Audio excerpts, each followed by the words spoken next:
Very good. Welcome to the Kingston Police Service Board meeting, Thursday, March 20th, 2025. I call the meeting to order. We're going to start with the presentation with John Bougie from Records and System Managers. Speak to the board on the front desk and records unit. John, go ahead. All right, well, I'll try to keep this interesting. I know records is pretty boring to most people. I find it fascinating. It's something different every day, so we'll see how it goes. So we're a fairly flat unit. There's myself with the records manager and then 5 distinct verticals. So front desk, records counter, criminal records, CPIC and alarms. Overall staffing sort of fluctuates as we have staff turnover. So we have 12 full-timers, 11 part-timers. We have 3 currently on assignment in other units and 2 on leave. So probably our most visible unit would be the front desk. So main gateway for non-emergency services here. They are client facing. So for a lot of people, the first point of contact from the public. We do staff that 7 days a week. Weekdays, we have 3 employees. Weekends, we just have 2, and they're open 7 a.m. to midnight. So primarily, they handle the non-emergency lines. That's the main phone number. They triage the walk-ins and the calls. Primarily non-emergency. Occasionally, they do have to flip it up to our 911, depending on the severity of the call. They also process our online reports. Do basic control for building access, so visitors coming and going.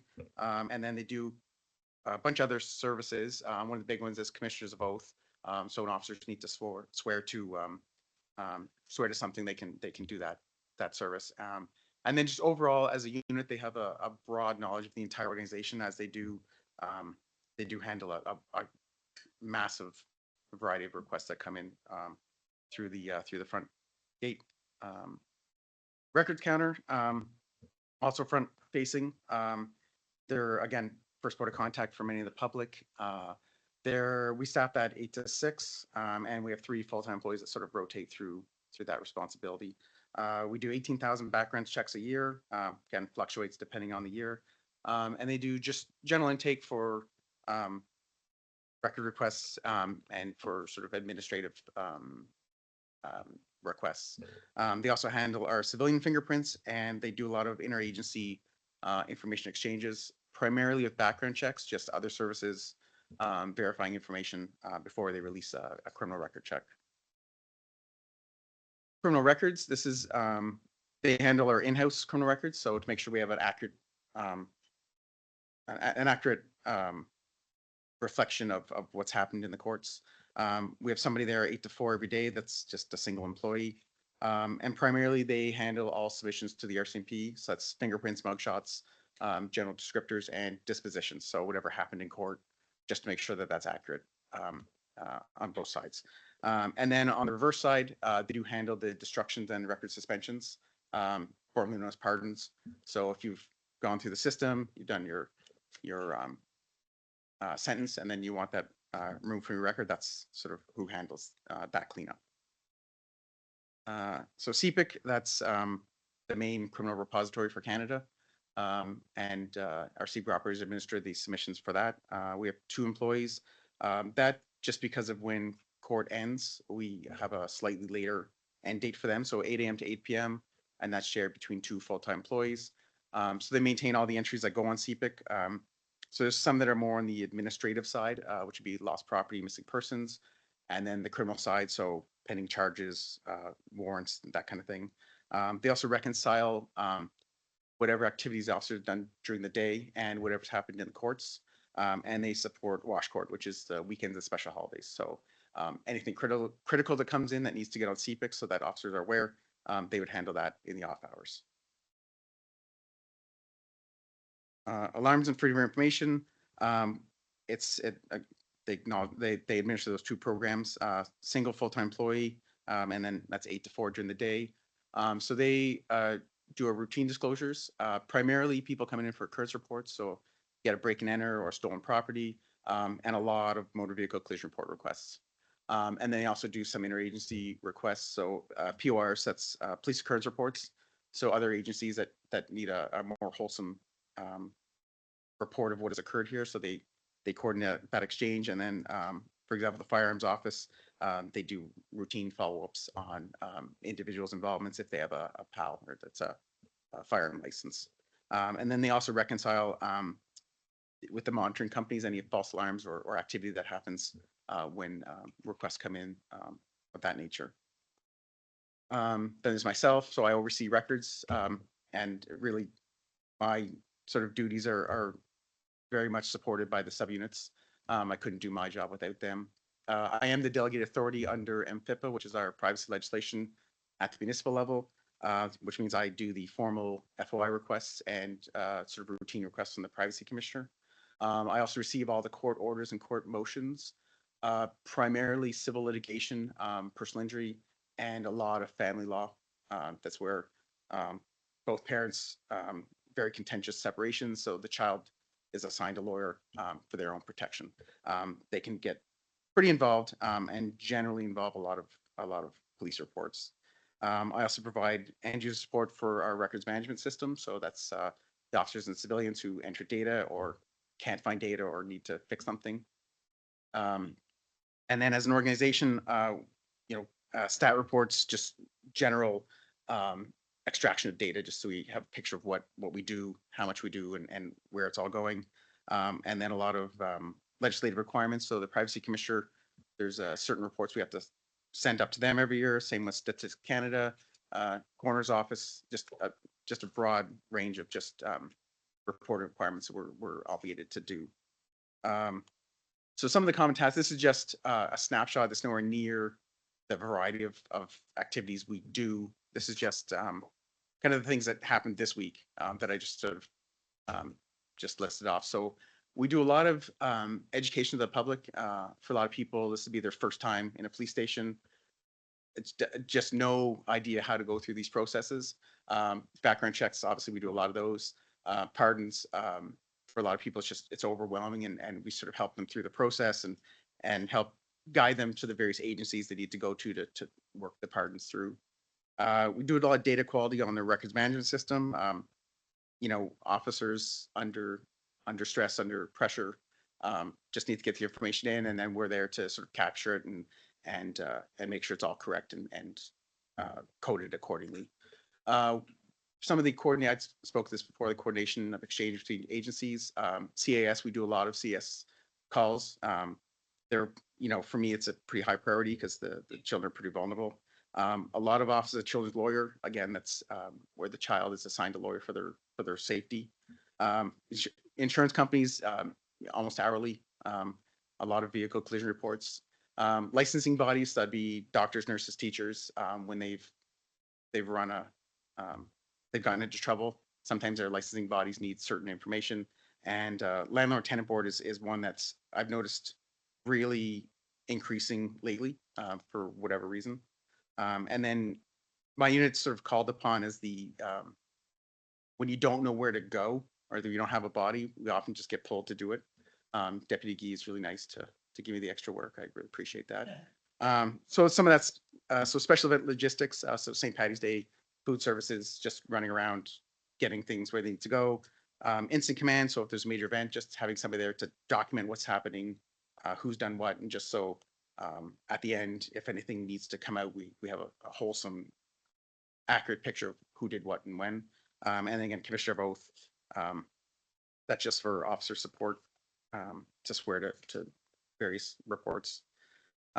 Unit pressures, staffing. I mean, that's sound like a broken record here. I rely heavily on my 11 part-time employees. I can't even think of a time I couldn't give them more hours. So they pretty much work full-time hours as part-time employees or temporary employees. We have an ever increasing volume of work. Back on the staffing. We do have, as my particular unit has a rather large turnover on two ends. We have employees who come that are sort of career employees here. So when they leave, it's an expensive turnover, just the corporate knowledge. We do so many little things that have so many variants. It's just very hard to document and train. So when those longtime employees leave, there's a huge corporate knowledge that's just lost. And then we have a lot of young employees coming in, fresh out of school. They use this as a sort of a stepping stone to get into law enforcement various ways. Um, when they leave, it's obviously an expense to train those people up. We also lose a lot of employees to other units within the building, so it's not all bad. At least we know who these people are, and then they come in, they're great employees. And then we've also lost one to sworn, so also good. We know who they are, and they've come in, and he's been a great officer so far. And selfishly for me in records, he has a real appreciation of what we go through. So he's really great with his reports. He knows the pain points for us. So it's not all bad, but it does hurt when we lose employees. Um, you know, ever increasing volume of work. Kingston's big city problems with small city budgets. So we really push our people to work hard, and it's just a lot of volume, and it never ends. So you could clear out your tasks on Friday, and Monday you're already buried. So if you're the kind of person that likes to have a clean plate, it's not the place for you. Legislative changes. So broad record checks is a new sort of, I guess, fourth level of record check, which is very invasive. So it's from the Ministry of Child and Community Services. It impacts anybody who works for CS, who wants to do adoptions, that kind of thing. It's very intrusive. It looks at everything you've ever done. Whereas a regular criminal record check, it's either criminal or not. These are more behavioral checks. So it's not quite out yet. We're still waiting on some guidance from the OECP on the legal, but they're going to be very time consuming. And if you can imagine a CS worker, they'll be in hundreds of reports just through their work, and we'll have to go through each one and make sure it's professional duty versus personal. Privacy requirements. It's slow to come down to municipal level, but they are coming. Tends to go federal, provincial, municipal. So a lot more oversight. It's not a bad thing. It's just it's extra work for us. I know Staff Sergeant Dempster mentioned it last week, or last board meeting, at body worn cameras. As much as it'll impact him on the criminal side, on the civil side, that will be equal, possibly even more of an impact once we have body cams, or if we get body cams. That's something that the general public is going to ask for frequently. And then just the amount of work involved in that is going to be substantial. Some of my colleagues in other services have they talked about 3, 4, 5, 6 employees just for body cameras. So it's not going to be an easy transition. So it's over and above the expense of getting the actual hardware is the processing and storage of the information. And then I know it's odd to see bail reform on here as an administrative unit, but catch and release just generates reports. And downstream, we do deal with parole and sentencing. So when people are finally brought to justice and they either are released from incarceration or they are sentenced, those requests come to us. So all those breach reports get packaged up with the actual criminal report. And we've seen people with 20, 30 breaches.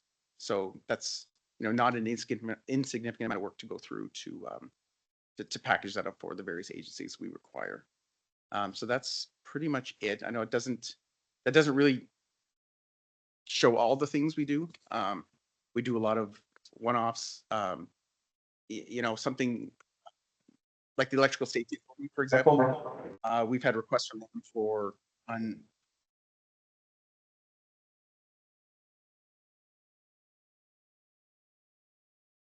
unlicensed contractors. So it just gives you an example of, something I never thought I would have had to do. So there's just, it's hard to articulate just how broad a portfolio we have outside of that. Thank you very much, John. It shows how important your department is, and you can see that you do definitely enjoy what you do. It's kind of like people in accounting; they get really giddy over numbers. And Scarlett, like she's smiling just because I said that, right? She's like, "Oh yeah, numbers." Is there any questions from the board? Well, it was very knowledgeable. Thank you very much, John. Thanks. Chair. Oh, sorry, Christian, John, we do have a question. Christian Luprecht. Go ahead, Christian. So, John, first I want to acknowledge that you represent so much of the organization in terms of the people who work quietly in the background and who aren't necessarily seen by the public, but who provide the integrity and the quality that this police service offers to the community. I also want to pick up on a point that you made about, we have big city problems on a small city budget.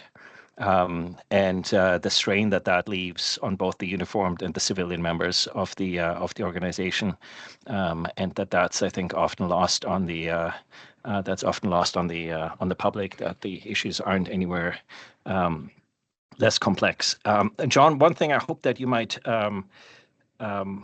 briefly sort of elaborate for us on is you mentioned some of the trends that you've noticed. And what I take away from your trends is uh, both a change in quality and a change in the quantity of work that your office is exposed to. And I see this as a bit of a canary in the coal mine, because ultimately, if we look at the records, that gives us a sense of sort of where ultimately the challenges are going. And so I was hoping you might be able to elaborate both on the qualitative and the quantitative dimensions of the trends that you've been observing. Yeah, certainly. I think, in terms of quality, it's not a matter of employees not doing quality work. It's just the volume for them and the expectation of the public sometimes that they don't see the background of what is all involved in a police report. I think we're, certainly from the public's perspective, sometimes they don't appreciate officers work a 2-day, 2-night, 4 off. So it's possible that they're finishing on a Monday morning and we don't see them again until Friday. So, that's one of the issues we have. It's just the nature of how it is from the public side for expectations on the trends of reports. I mean, we're kind of a victim of our own of ourselves in that we push people to report crimes or potential crimes, which just generates a volume of work. So it's important to know that something happened, but at the same time, we, on the back end on my side, that's a sort of generates more work for ourselves. So it's not a bad thing. It's good to know, but I think the trend I'm seeing is just more reporting, more reporting, and then more of a. I think there's a higher expectation, or maybe it's a higher understanding from the public of what they're entitled to under FOI. Anything you submit, you can request back, with some exceptions, obviously. But I think there's 2 trends. I think the public's becoming aware of what they're entitled to, and then just the expectation. I think based on our budget numbers, I think it's sometimes they don't see that that's why the budget's going up. So as our budget goes up, people see we're spending more money and they want more for their service. So it's kind of a cyclical kind of issue that just sort of keeps coming around. Unfortunately, it's just the way it is. John, I just want to say I see this as good news, because when people bring the police service their reporting and their challenges, at least that's an indication to me that the public has trust that the police service can actually do something about their problems. Because I always like to think that people stop bringing you their problems when they think either you don't care or you can't do anything about it. So the silver lining is that I think that's good news. Thanks for your hard work. Thank you, John. Okay, then we're going to continue. Is there a disclosure of a conflict of interest? No. Then can I get an approval of the agenda? Thank you, Gail. Greg, all in favor? Very good. And then we can get the adoption of the minutes from last meeting, number 2503, held on February 20th, 2025, be adopted. Gail, thank you. Jimmy, all in favor? Good. And I'm going to ask that the communications be received from the director, campus security and energy services, Queen's University, be received by the board. Gail, thank you. Greg, all in favor? And that's the email dated March 17th, received from Chris Scott, Director, Campus Security, Emergency Services, Queen's University, to Chief Fraser with respect to the St. Patrick Day weekend and the PSAC strike. So, you don't want to speak to that? That's good. Do you want to speak to that? Sure, okay. Oh, I just wanted to say congratulations on receiving something like this positive feedback about the fact that what you've indicated on a number of occasions, Chief, is that policing is a team event in this city and drawing in all the other levels of service and so on. And so to get that kind of feedback and keeping that mandate, it was really nice to see. So congratulations to your entire team. No, thank you. And that's it. It's the team effort. And I think we promised 3 years ago with the students and with the faculty that we would reduce our footprint at the events when students' behavior changed. And with the creation of PLT and working with the OPP and our PLT teams going out early, doing it consistently, doing enforcement after, we're seeing some compliance. There's big crowds and we're not going to get away from that. But, we'll have a better report for you at the next meeting. We'll talk about it briefly a little bit later, but it takes all of us to work together. And when that comes together, you have success, no injuries, nobody in the cells. It's always a good day. it's, I'm gonna ask that we have a motion to bring forward the reports that either chief or deputy chief wish to speak to. Gail, Adam, all in favor? Thank you. Would you like to talk to any of the reports, deputy? Sure, thank you. Just really quickly, the first report's on the Section 19 requests. For the month of February, we had 5 that went out to neighboring police services. They were all in relation to PLT and frontline support for St. Patty's Day. And as this board's aware, we had a change there just a couple months ago. Those requests used to come from you, the board, from board to board. And we know in 2024, the Safer Streets and Stronger Communities Act was passed, which gave that delegated authority over to the chief. And then we need to bring that back to this board to report where we're asking for operational help from a frontline perspective. So the reports are looking a little bit different than they did probably previously, and a little bit less heavy lifting from the board on an operational side, but those reports are brought back and we give a more wholesome briefing on those as well to the board. Moving on, unless we have questions on the Section 19 requests. Hearing none, just the missing person report. It's an annual report that's been in effect since 2018, and it's not about specific missing person investigations. It's more about the urgent demands that are done by without judicial authorization, so without a warrant or production order. So if we're doing any sort of those emergency type asks, it's recorded and captured in this provincial act, and that report gets posted publicly on our website as per the regulation as well. And pending any of the last ones, the community volunteers, which I think is a really important report to make sure that we turn our eyes to. And if we look at the date of when the community volunteers have been in effect in Kingston, it was 1996. So we're at 29 years right now. We're coming up to the 30th anniversary, and I know our community volunteers are already planning for the 30th anniversary of their network of people. Some quick facts just to pull from the report. We have about 56 staff on those community volunteers. They're the eyes and the ears. They assist the public events. They assist with searches, and they also help out at those public displays and exhibits. Approximately 1,900 hours contributed at events, and overall person hours is just shy of 6,000 person hours, all volunteer time done by our community volunteers.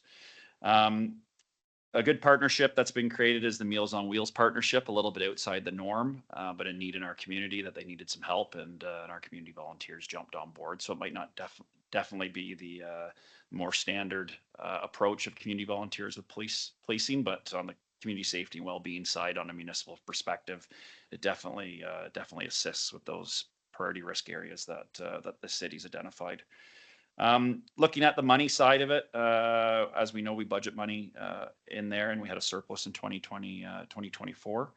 And the community volunteers maintain their own budget line for other events and other expenditures that they'd like to do. And sometimes that money comes from a different type of revenue sources by the board or events that they host.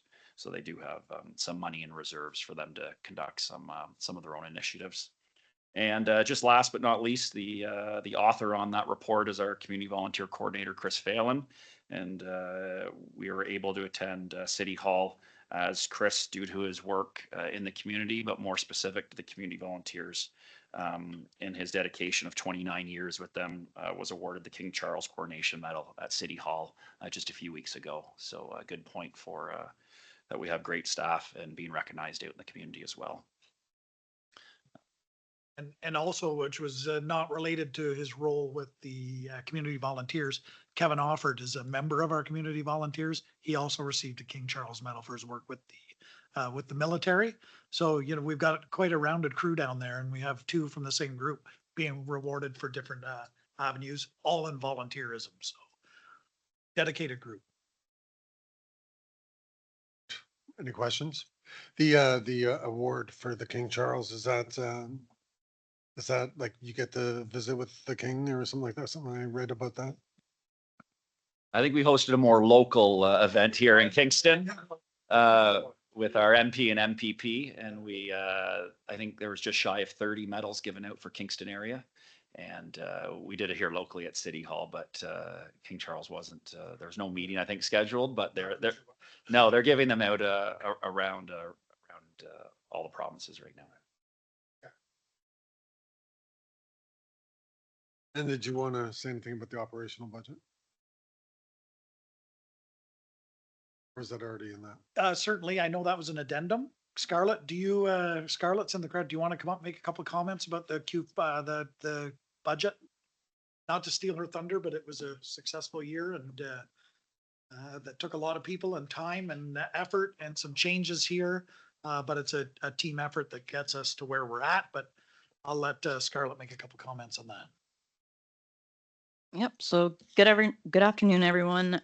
Yeah, so really happy to report that we ended the year with a surplus of 211,000. So I know that likely made the board and everyone else pretty happy, but there was a lot of work that went in behind the scenes with the entire senior management team and all members throughout the entire organization to try to bring this budget in line with our and make sure that we're really doing our due diligence from a finance perspective. So that's really, it was really a great way to end the year. So overall, really if you looked at detail, one of the things that really helped us was the additional NG911 grant funding, and that helped to offset some of our staffing costs. And as I know everyone's aware, we had some additional costs in here that had to, like the catch-up component for the collective agreements. And then again, we had some additional funding around provincial revenues, and those were really related to the court security prisoner transportation grant, which we received a little bit more money than we budgeted. And then we had, which I'm sure everyone's aware of, our paid duties requests coming in were substantially almost double of what we budgeted. So that means that's customers out in the community asking for paid duty officer support. And I'm sure that maybe the chief will want to speak to that after, but that's something that you're going to see in here because it was almost double what we thought. And then just getting other additional revenues, which our special services group really does a really great job of trying to secure other funding through like criminal Intelligence Service Ontario to offset additional equipment. So in 2024, we were able to secure a new X-ray machine, and I won't even pretend I know what it does, but I know it was definitely like to the tune of over $100,000. So I think that's really great, and I know that just in running into members in the hall, they were saying that like we've even supported other services. So that's really great. Just wanted to say that because they really do a lot to try to add some additional equipment and things just to make it better here. And then from the expenditure side, again, I talked about the staffing, which we were able to really drive and offset, but one of our other challenges were really with the additional overtime costs. So we really did have a really complex year for major incidents. So as you'll note in the report, we experienced 4 homicides. I think that's where we ended. And then which really contributed around 205,000 in additional overtime expenses, just to put it in perspective.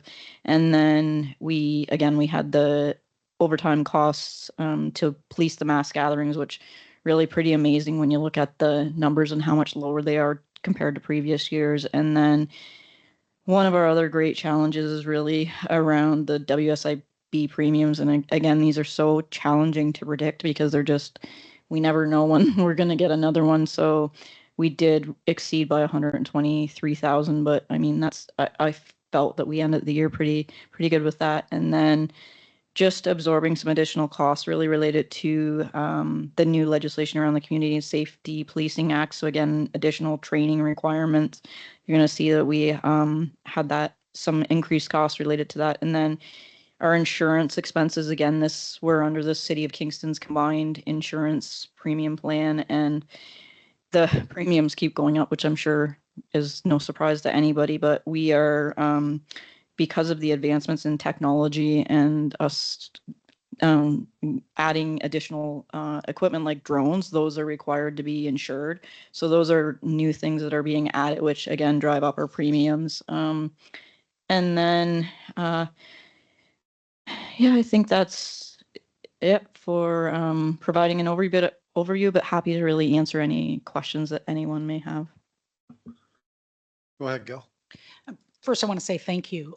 And again, coming back to the concept of team, the fact that you have brought in this multi-pronged approach and really that due diligence, and both as a taxpayer and a member of the board, I want to say how grateful I am that the entire team works together to ensure that we keep our expenses managed and the oversight is there.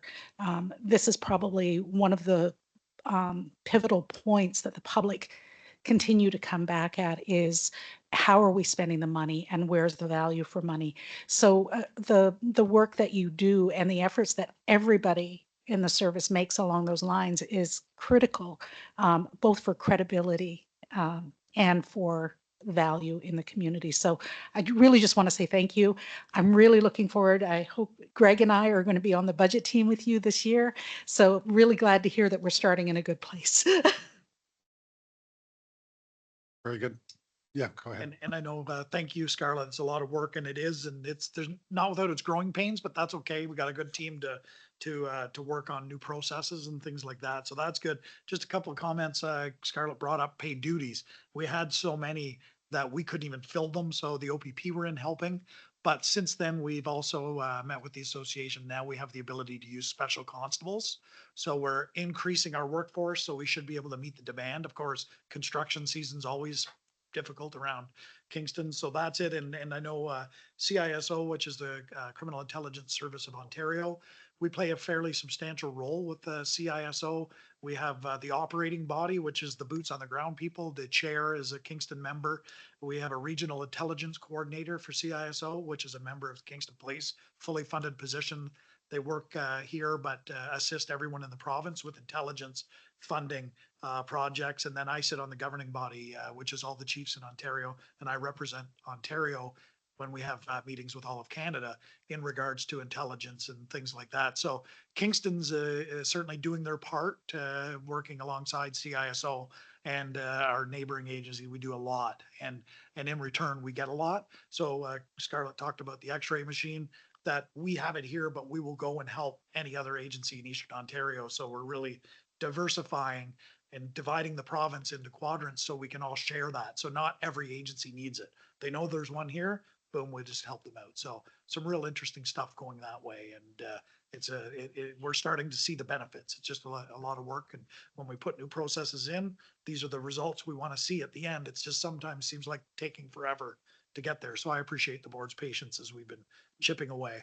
So thank you. Good. Greg. Thank you, and through you. So thank you for the report. It's great to see how much progress there has been made on this file. Like, very, very impressive. Most of my questions have been asked, like, because the one-time expense with regards to the back payment for the collective agreement, right? How do you budget for that? Because you're doing contract negotiations. What's happening with the budget surplus? So the way that it works is that it gets, because we're combined in with the city, basically that would roll into their surplus, which would get transferred to like the police reserve fund. Thank you for confirming that. Go ahead, Jimmy. Thank you, and through you. With the new legislation about the community safety and etc., is that in the future, the province will provide any funding for training possibly? For extra training and stuff? As of right now, we're keeping track of what we're spending or what we feel we're spending towards this, the new training standards in the CSPA. But as of right now, there's no funding reimbursement model, or we haven't been advised that there is. We're advocating for it at the OACP level, but we're not seeing any of those provincial new legislative requirements being funded back to the police services that have municipal services. And Scarlett, is how much money we are probably talking about? If you don't have a number, you can email me later on. Sometime it's approximately how much money we require for the training for everyone. So I can say that in 2025, we budgeted around $65,000 for training. So I can say that. I'm not to say how much was spent in 2024. I think I'd have to go in and get more numbers, but I'm assuming if I had to ballpark, probably around 50,000 bucks for sure. Sorry, and I want to thank you again for the work you have been doing. It's been great to see, and I hope these positive number you can drag all the way to we present the new budget, and so we don't go through immense of pressure from the public. And but great work. Thank you. Thanks, Scarlett. Don't go too far. And accounting is fun. Accounting's fun.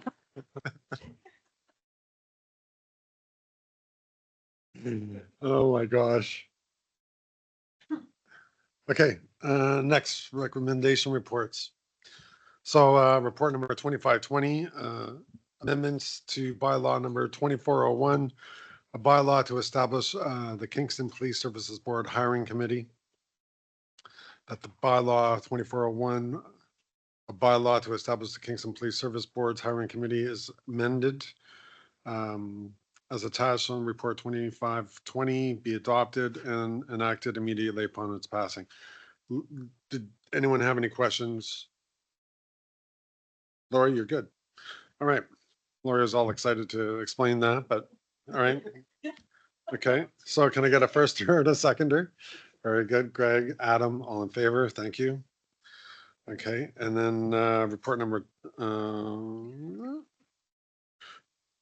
2521, bylaw number 2502, bylaw to be established diversity plan working group committee. The bylaw number 2502, a bylaw to establish the Kingston Police Services Board diversity plan working group committee as attached to report number 2521 be adopted and enacted immediately upon its passing. Can I get a firster and a seconder? Very good. Jimmy, Gail, all in favor? Okay. And then we have new motions that the board approves of the withdrawal of Jimmy Hassan from the grievance committee, and the board approves the appointment of Jimmy Hassan and Gail McAllister to the diversity plan working group committee. Very good. First or seconder, Adam, Greg, all in favor? Very good. And then transfer payment agreement, amending agreement 1 provincial strategy grants that the Kingston Police Services Board enter amending agreement number 1 between His Majesty the King and the Right of Ontario as represented by the Solicitor General and the Kingston Police Services Board with respect to the provincial strategy to protect children from sexual abuse and exploitation on the internet, the United Team approach, increasing funding for the 2024-25 fiscal year in the amount of $86,983, and the board authorize the chair or as delegate to execute the amending agreement on behalf of the board. Can I get a first or seconder? Gail, Adam, all in favor? Thank you. Very good. New business. Police Association of Ontario 2025 Police Employment Conference. Gail McAllister, who was present at this meeting, would you like to say a few words about that? Thank you, Mr. Chair. Just very briefly, I appreciate the board's support in attending the Police Association of Ontario Conference. It was held the 25th, 26th of February. Some of the highlights included a human rights update. This conference is a labor conference, and it is top labor lawyers in Ontario attend, and they bring us up to date on current legislation, disability accommodation, bargaining benefits, probationary periods, police discipline, access to information and privacy, and review of the new legislation. It was a really full agenda. It was really interesting and dynamic. But I just want to highlight two takeaways that the service may want to, again, and the public may want to be aware of. One is that they talked about some current case law in which we need to identify that policy needs to be followed. And if it's not, organizations have a minimal recourse regarding grievances when members of the organization do not enforce or follow their own policy. My opinion is the adoption of the CSPA and altering all of our policies to update them to the new legislation is a great opportunity to allow us to inform the community of our policies and to establish firm processes and consistency in enforcement of said policies. Secondly, bargaining with members is an essential role that we play as the employer of record for the police service members. To this end, it's important that the board and the associations establish and maintain a list of agreed upon appropriate comparator services. One of the things that the legal counsel in the panels really identified is that more often than not, gains made by comparator services will eventually be included in our collective agreement. And as such, it's not whether these things will happen, but when and how. So I think that we need to be cognizant of what's happening in our community, and I think that we are. I know that the chair and I spent many months on the bargaining team. But again, it does remind us that even though we bargain independently, we actually are bargaining what one service does, another service is certainly ultimately going to be liable for. And on a side note, they're seeing a few but minor concessions in light of the considerable gains that have been made over the recent years. So thank you, Chair. Any questions? Very well said. Any questions? No? Thank you very much, Gail. And then I would ask for the chief if he could update us on St. Patrick's Day weekend. Yeah, certainly what we can, you'll get a more fulsome report, but just a quick top level, obviously the events took place on Saturday, March 15th, and that's all conducted by an online poll from the students who elect what day they'd like to do St. Patrick's Day. They voted to have it on March 15th. So we had originally upstaffed for March 17th, hoping that that would be the day, but pivoted quickly. We did reduce our footprint this year as we'd promised in years past, where we didn't have a public order, but we did upstaff internally. And then we also, as you saw with the Section 19, we had some neighboring agencies supply us with some extra officers just to bolster our numbers a bit. On that day, we saw a large crowd, probably as many officers told me, the largest crowd they've seen in years and years. It was a beautiful day, but you know what? People came out, they were celebratory.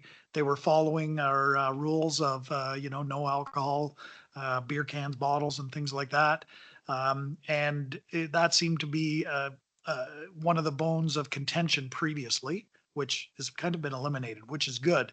And at the end of the day, we know students were drinking, obviously, and but at the they're having house parties.